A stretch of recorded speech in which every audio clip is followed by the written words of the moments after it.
Okay, everybody, so this is your assignment here for choosing a jury. So in this assignment, you will be choosing a jury. Imagine that you are representing someone at a trial that is listed below. You will be selecting jury members that you feel would best be suited to support Jennifer and find her not guilty. That's important, okay? You want to choose members of the jury that you feel would find this person not guilty or not responsible for the crime. So the crime situation here, Jennifer, age 20, was returning to State Technical College after spending the weekend with friends at the beach.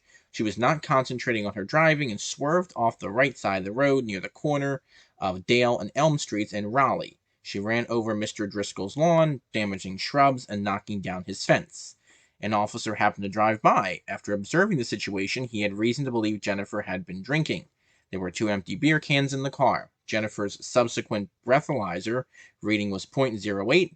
The damage to Mr. Driscoll's property is estimated at $850.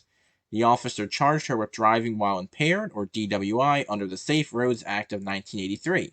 If convicted, Jennifer could be fined up to $2,000 and be imprisoned for 24 hours to 2 years. Jennifer is single, white, and lives with 2 friends in an apartment. She has a part-time job as a waitress at Tony's Diner. She has never been in a car accident before, but is known to be a party girl. She is majoring in drafting and received a partial scholarship from her hometown Chamber of Commerce. So again, download this list of juries and choose 12.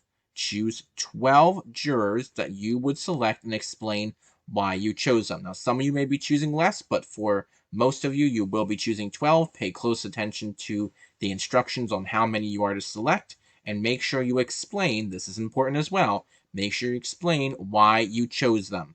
Any questions, please let me know. Good luck.